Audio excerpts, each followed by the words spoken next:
dense, ancient woods of Blackthorn Forest were avoided by most locals. The few who dared venture in spoke in hushed tones of strange occurrences, whispers carried by the wind, shadows that moved on their own, and an overwhelming sense of dread that clung to anyone who stepped foot inside. Despite the warnings, a group of 4 friends, eager for adventure and drawn by tales of an old, forgotten cabin hidden deep within the forest, decided to spend a weekend camping in its heart. The group consisted of Mark, the fearless leader, whose bravado often led him into reckless situations; Sarah, his girlfriend, who was skeptical but trusted Mark's judgment; Alex, the practical one who always prepared for the worst; and Emily, the quiet observer, fascinated by the unknown. They arrived at the edge of Blackthorn Forest just before dusk, the towering pines casting long, eerie shadows. The path into the forest was barely visible, overgrown with thorns and underbrush. Mark led the way, hacking through the foliage with a machete, while the others followed, their nerves growing with each step.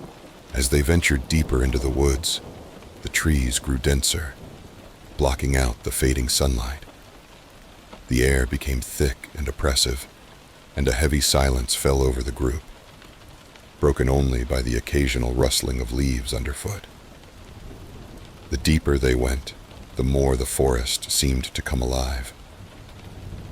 Twigs snapped in the distance, and every now and then, the wind seemed to carry a faint, unintelligible whisper. "Did you hear that?" Emily asked, her voice barely above a whisper. "Hear what?" Mark replied, glancing back at her. Emily hesitated, then shook her head. "Nothing. Probably just the wind." But as they continued, the whispers grew louder, more distinct. It was as if the forest itself was speaking to them, urging them to turn back. Alex, usually the most rational of the group, began to feel a knot of fear tighten in his chest. He gripped his flashlight tightly, the beam cutting through the darkening woods. After what felt like hours, they finally stumbled upon the cabin. It was old, far older than any of them had imagined. The wood was weathered and gray, the roof partially caved in, and the windows were nothing but gaping holes. Despite its decrepit state, there was something about the cabin that felt wrong. The air around it was colder, and the whispers that had plagued them throughout the journey grew louder, more insistent. "We're here," Mark announced, trying to sound confident, though even he felt the unease gnawing at him. Sarah shivered and hugged herself. "I don't like this place, Mark. Maybe we should go back." "Don't be ridiculous," Mark replied, though his voice lacked its usual bravado. "We didn't come all this way to turn back now." Reluctantly, they set up camp just outside the cabin. As night fell, the forest around them seemed to close in. The trees, once majestic, now appeared sinister, their branches twisting like skeletal fingers. The whispers never stopped. If anything, they grew louder, more distinct, though still unintelligible. After a hastily prepared dinner, they sat around the campfire, trying to shake off the overwhelming sense of dread that had settled over them. Mark attempted to lighten the mood with ghost stories, but even he couldn't ignore the tension in the air. "I swear, I keep hearing something," Alex muttered, his eyes darting around the dark forest. "It's like someone or something is out there." "Don't be paranoid," Mark said, though his own eyes betrayed his fear. "It's just the wind." But as the night wore on, the whispers became impossible to ignore. They weren't just random noises carried by the wind. They were voices, low and urgent, speaking in a language none of them understood. The fire flickered and dimmed, casting long, wavering shadows that seemed to move on their own. Finally, unable to bear it any longer, Sarah stood up. "I'm going inside the cabin," she said, her voice trembling. "I can't stay out here any longer."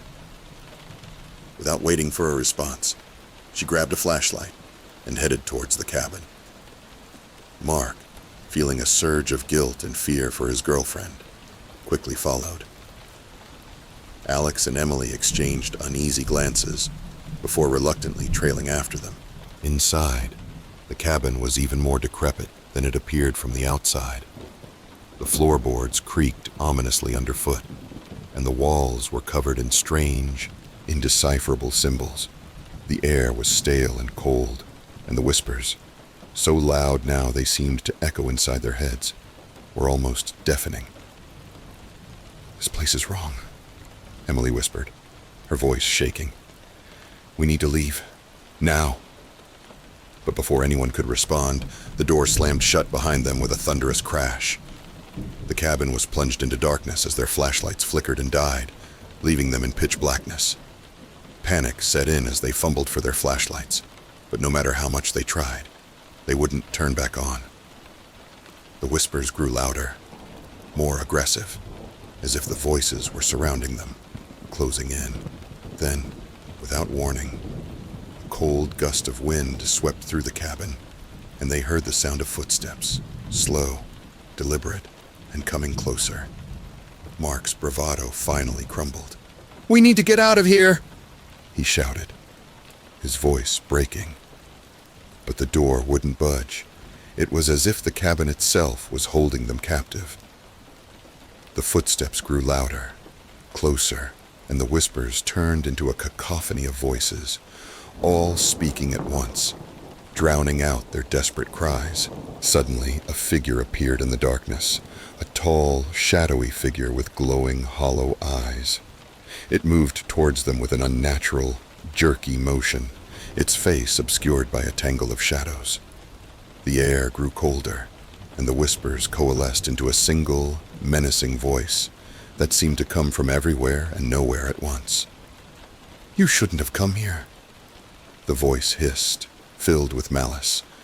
"This place is cursed, and now so are you."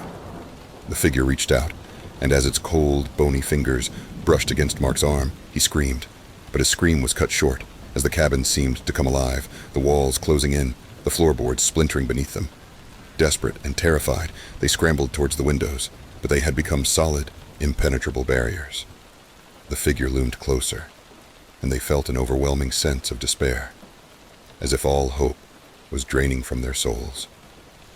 In their final moments, they realized the truth.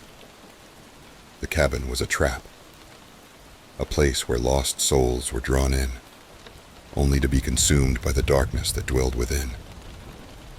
And now, they were part of it, trapped, doomed to join the chorus of whispers that would lure the next unsuspecting victims into the heart of the whispering pines. When the sun rose the next morning, Blackthorn Forest was silent. The whispers had ceased, and the cabin stood empty, waiting for its next visitors. The friends were never seen again, and the forest, as always, kept its dark secrets buried deep within the shadows. But those who dared to venture close claimed they could still hear the whispers on the wind, faint, desperate voices calling out from the darkness, forever trapped in the haunted woods of Blackthorn Forest.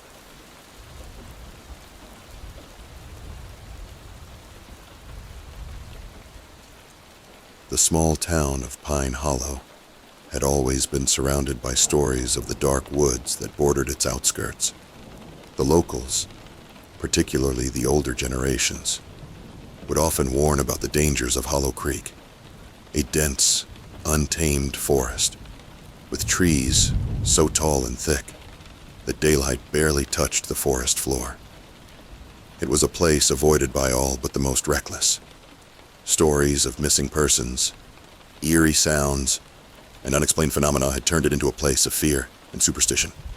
But to Jacob, a seasoned hunter and survival enthusiast, the stories were just that, tall tales spun by superstitious minds. He had ventured into many forests, faced down wild animals, and survived more than one night lost in the wilderness. When he heard about Hollow Creek, it wasn't fear that gripped him, but curiosity. He was determined to explore its depths, to see for himself if the stories held any truth. One chilly autumn afternoon, Jacob packed his gear, Rifle, knife, compass, and enough provisions for a few days, and set off towards the forest. The locals watched him go with a mix of pity and fear, warning him once more to stay away. He laughed it off, waving them goodbye as he disappeared into the tree line. As he ventured deeper into Hollow Creek, the trees seemed to close in around him, their twisted branches forming a canopy that blocked out the sun. The air grew colder, and the usual sounds of the forest, birds, rustling leaves, and the occasional scurrying animal, were conspicuously absent. Instead, there was an eerie silence, broken only by the crunch of leaves under his boots. Hours passed, and Jacob found himself in the heart of the forest. The silence was unnerving, but he pushed on, determined to find a spot to set up camp before nightfall. As he walked, he couldn't shake the feeling that he was being watched. Every now and then, he would stop and listen, but there was nothing. No sound, no movement, just the oppressive stillness of the woods. Finally, he found a small clearing near a murky stream. The ground was soft but dry enough for a fire, and the trees around the clearing were spaced far enough apart that he could see anything approaching from the woods.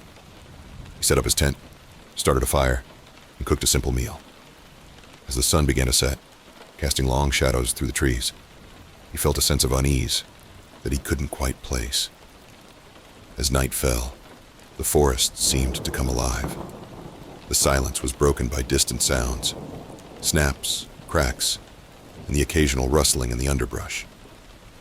Jacob kept his rifle close, his senses on high alert. The stories he had dismissed as nonsense now seemed less far-fetched, and he found himself glancing over his shoulder more often than he would like to admit. Just as he was beginning to relax, he heard it. A low, guttural growl coming from the darkness beyond the firelight. He froze, his heart pounding in his chest. The growl was followed by the sound of heavy footsteps, slow and deliberate, circling the clearing. Jacob grabbed his rifle and stood up, his eyes straining to see into the darkness. The footsteps stopped, and for a moment, there was only silence. Then, without warning, something large and powerful crashed through the underbrush, charging straight towards him. He fired blindly into the darkness, the loud crack of the rifle echoing through the trees. Whatever it was, it didn't stop. He could hear it breathing now, a raspy, labored sound that sent chills down his spine. He fired again, this time aiming higher, hoping to hit whatever was out there. The creature let out a blood-curdling scream, a sound that was half animal, half human, and unlike anything Jacob had ever heard. It was close now, close enough that he could see a pair of glowing eyes reflecting the firelight, staring at him with a malevolent intelligence. Panic set in, and Jacob did the only thing he could think of. He grabbed his knife and ran. He bolted into the woods, branches whipping at his face and arms as he sprinted blindly through the darkness. The creature was right behind him, crashing through the trees with terrifying speed and strength. He ran for what felt like hours, his breath ragged, his legs burning. The creature's growls were getting closer, its footsteps louder. In his panic, he tripped over a root and fell hard to the ground. Before he could get up, he felt a heavy weight slam into him, pinning him down. Jacob screamed as sharp claws raked across his back, tearing through his jacket and into his flesh. He thrashed wildly, trying to shake off the creature, but it was too strong. Its hot breath was on his neck now, and he could feel its teeth grazing his skin, ready to rip out his throat. In a last-ditch effort, Jacob twisted his body and plunged his knife into the creature's side.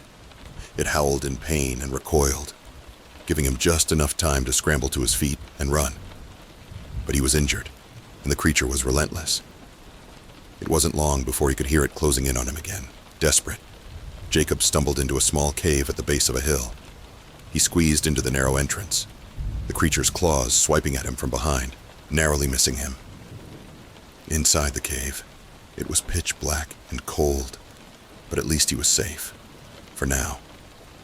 He sat there, panting and bleeding, listening to the creature pacing outside the cave, snarling and growling. It was only a matter of time before it found a way in, and Jacob knew he wouldn't survive another attack. His mind raced, trying to think of a way out, but there was none. He was trapped, deep in the heart of a cursed forest, hunted by a creature that should not exist. Hours passed, and the creature's growls grew fainter as it moved away from the cave. But Jacob knew it was still out there, waiting for him to come out. Exhausted and in pain, he eventually drifted into a restless sleep, haunted by nightmares of glowing eyes and razor-sharp claws. When he woke up, it was still dark. The cave was silent, and for a moment he thought the creature had given up and left. But as he crawled towards the entrance, he heard a familiar sound, the low, guttural growl, coming from the darkness outside. Jacob's heart sank. He was out of options, out of strength, and out of hope.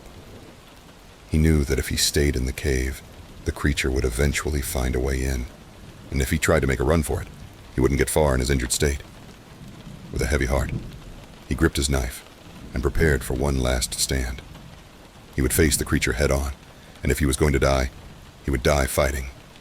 But as he stepped out of the cave, the forest was eerily silent. He looked around, his knife raised, but there was no sign of the creature. No glowing eyes, no heavy footsteps, no growls. It was as if the forest had swallowed it whole, leaving Jacob alone in the cold, dark woods. Relief washed over him, but it was short-lived. As he turned to leave, he heard a whisper, a faint, eerie voice, carried by the wind. It was the same voice he had heard the night before, the voice of the creature that had hunted him through the woods. It was then that he realized the truth. The creature wasn't gone. It was inside him, in his mind, in his soul. He could feel it, lurking in the darkness of his thoughts, waiting to take over, to consume him from the inside out. Jacob stumbled through the forest, his mind unraveling as the whispers grew louder, more insistent. By the time he reached the edge of the woods, he was barely recognizable. His clothes were torn, his skin pale and bloodied, his eyes wild with fear. The townsfolk found him the next morning, wandering aimlessly through the streets, muttering to himself. They tried to help him, but he was beyond saving. The creature had taken everything from him, his strength, his sanity, his soul. Jacob was never the same after that. He became a ghost of the man he once was, haunted by the beast that had followed him out of Hollow Creek. And though he never spoke of what had happened in the woods, the townsfolk knew. They could see it in his eyes, in the way he flinched at every sound, in the way he avoided the forest at all costs. And they knew, too, that the beast of Hollow Creek was still out there, waiting for its next victim, hungry for another soul to claim.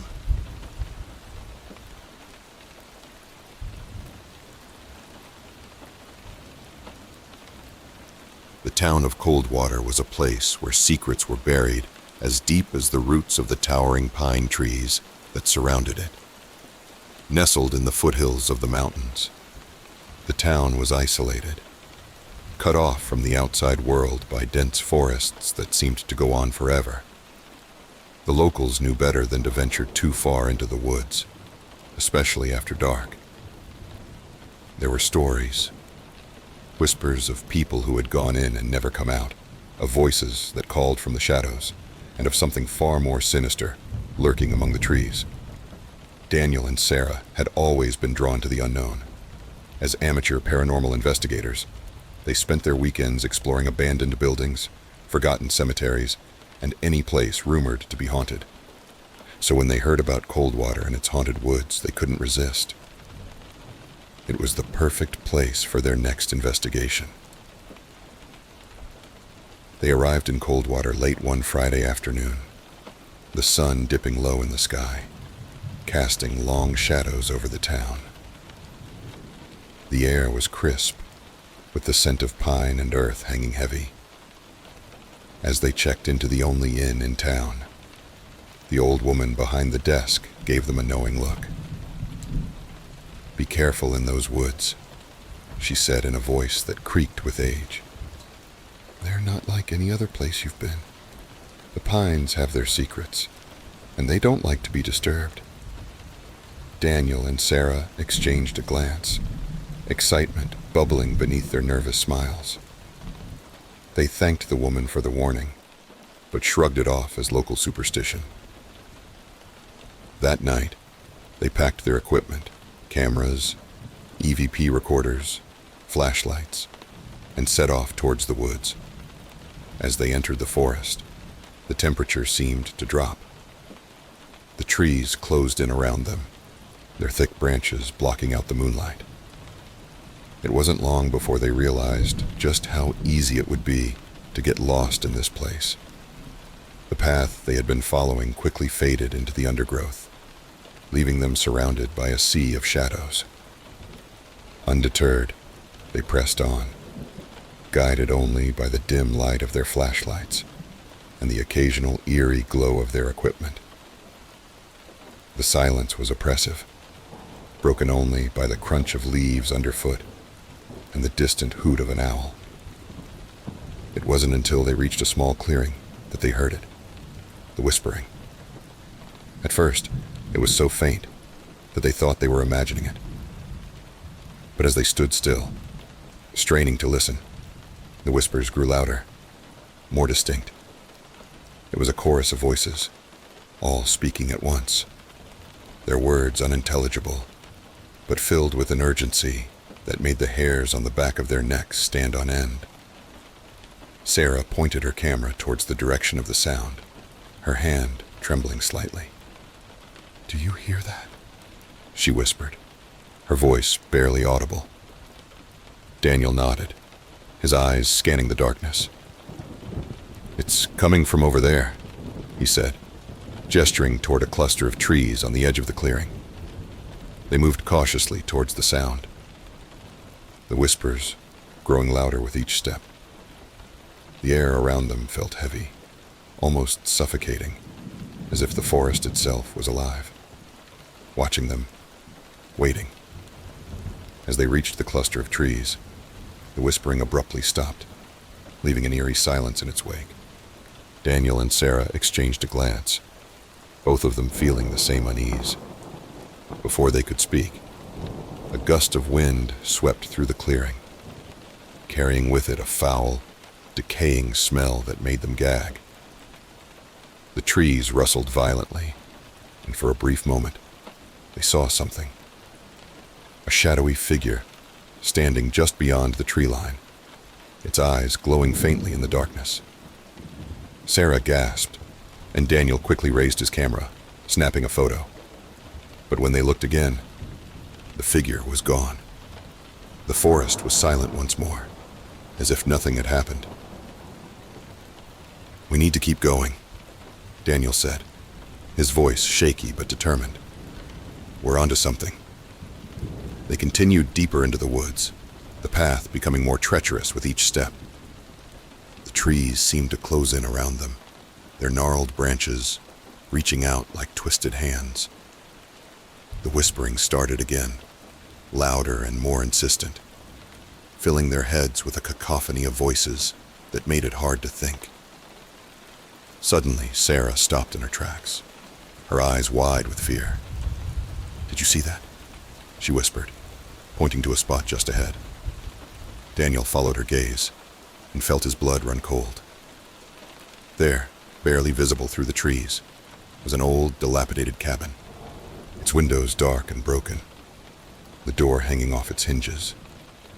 It looked as if it had been abandoned for years, but something about it felt wrong, like it didn't belong there. like it had been waiting for them. Without a word, they approached the cabin, the air around them growing colder with each step.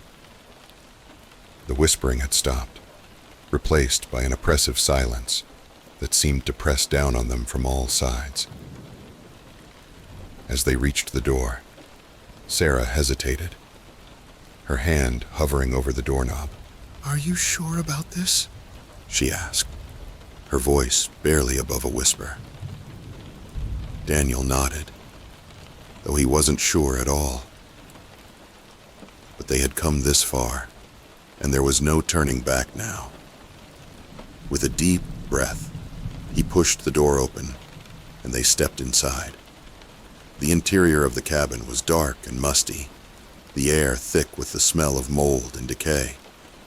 The floor creaked under their weight, and their flashlights cast long, eerie shadows on the walls. The cabin was small, just one room with a rickety table and a few broken chairs. But it was the far corner that caught their attention. There, in the shadows, was a figure, a man, or what was left of one. His body was slumped against the wall, his skin pale and decayed, his eyes wide open in a look of sheer terror. But it was his mouth that drew their attention. It was open, as if in mid-scream, but no sound came out. Instead, a dark, viscous liquid oozed from his lips, pooling on the floor at his feet. Sarah stifled a scream, and Daniel took a step back, his heart pounding in his chest. But before they could react, the whispering started again, louder this time, coming from all around them. The figure in the corner slowly turned its head towards them, its eyes locking onto theirs.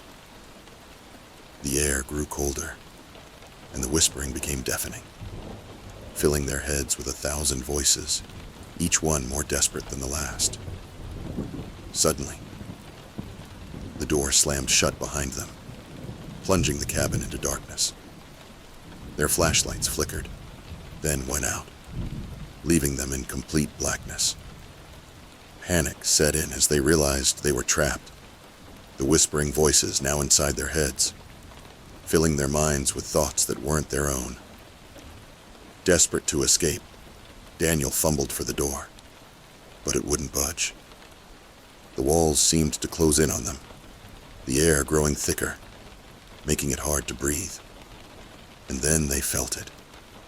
The cold, clammy hands of the figure in the corner, reaching out for them, pulling them into the darkness. They screamed, but no sound came out. The whispering grew louder, drowning out their thoughts, their fear, their very existence. And as the darkness closed in around them, they realized with a horrifying clarity that they were not the first to fall victim to the pines. The woods had claimed many souls before them, and now they would never leave. When the locals found the cabin weeks later, it was empty. No sign of Daniel, Sarah, or the horrors they had encountered. But the townsfolk knew better than to search further.